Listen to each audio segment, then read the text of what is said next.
On this trip to Kilimanjaro, we're going to be climbing the Machame route, which is probably the second most climbed route on Kilimanjaro. It's by far the most scenic because we'll be doing a traverse of the mountain, going up through the Machame Valley, up and over a traverse along the Shira Plateau, and then joining the more what I would call regular or traditional routes near the Barafu Hut, and then continuing on to the summit. Each day brings us through a new kind of ecological zone, and it keeps it fresh and exciting for everybody because you never know what's coming around the next corner. And when I was a kid, in Upper Michigan, there's not really mountains. And so when I see the clouds in the morning on the school bus, I would fantasize they're the majestic mountains. And I don't know why, they just call to me. I want to be up as high as I can get up. And Kilimanjaro doesn't require technical skills like crawling over a crevasse, you know. And so for me personally, I think that's the highest that I can get into my ability. And it costs me. The beauty of climbing Kilimanjaro is that there's almost zero objective hazard, meaning ice fall, avalanche, rock fall.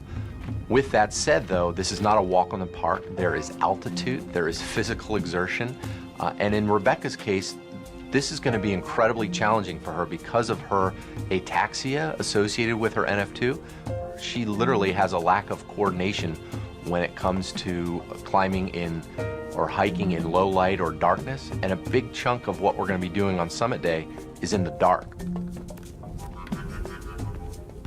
It's going to be extremely challenging for me to be able to do this because I lack balance function and I get double vision within 10 minutes of strenuous exercise.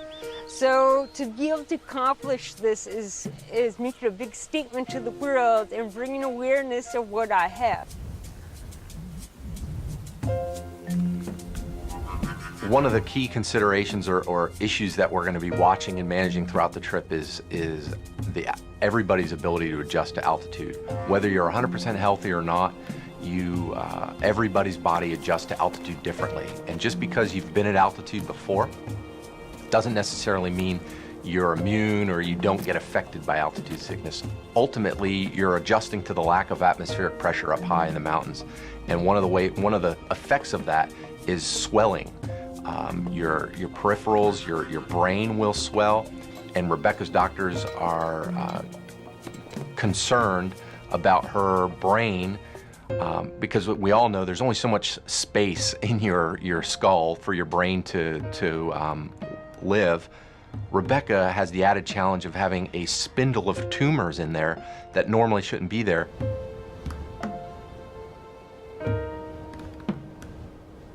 I want to climb these things not just for my own satisfaction, but I want to do it for a purpose.